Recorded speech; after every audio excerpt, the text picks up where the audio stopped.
भारत और अमेरिका के बीच व्यापार समझौते का प्रारूप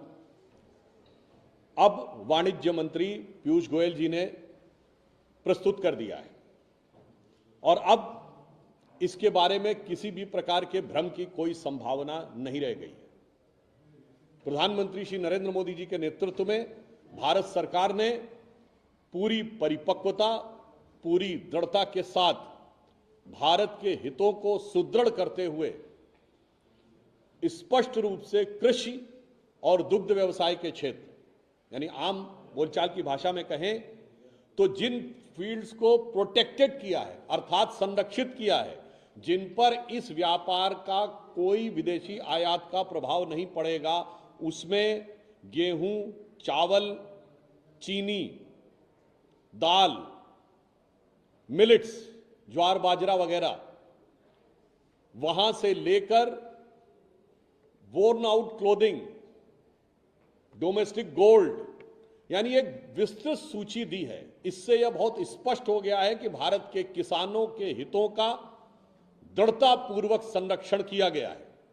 भारत के दुग्ध व्यवसाय, डेयरी प्रोडक्ट्स के हितों का दृढ़तापूर्वक संरक्षण किया गया है और भारत के लघु और मध्यम उद्योग के उद्यमियों के लिए विश्व की सबसे बड़ी अर्थव्यवस्था के द्वार खोल दिए गए हैं। इस हेतु भारतीय जनता पार्टी प्रधानमंत्री श्री नरेंद्र मोदी जी के प्रति आभार व्यक्त करती है और देश की संपूर्ण जनता के लिए ये एक बहुत सुखद और अनुकूल अवसर है। और अब एक बात बहुत स्पष्ट हो गई है कि पहले संयुक्त अरब अमीरात के साथ डील, ऑस्ट्रेलिया के साथ फ्री ट्रेड, ब्रिटेन के साथ फ्री ट्रेड और फिर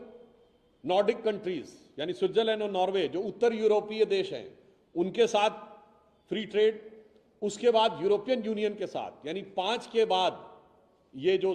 6वीं समझौता अमेरिका के साथ हुआ है, निश्चित रूप से यदि इसे सामान्य बोलचाल की भाषा में कहें तो ये सिक्सर मारने जैसा है, जो ये दर्शा रहा है कि विगत कुछ महीनों में विश्व की सभी प्रमुख विकसित आर्थिक शक्तियां भारत के साथ व्यापारिक समझौता कर रही हैं। वो भारत से व्यापार करने में लालायित हैं और प्रधानमंत्री श्री नरेंद्र मोदी जी के नेतृत्व में भारत कुशलता के साथ अपने श्रमिकों, अपने कृषकों, अपने दुग्ध व्यवसायियों, अपने कामगारों के हितों की रक्षा करते हुए भारत को एक नई दिशा की ओर ले जाने में सफल हो रहा है। धन्यवाद।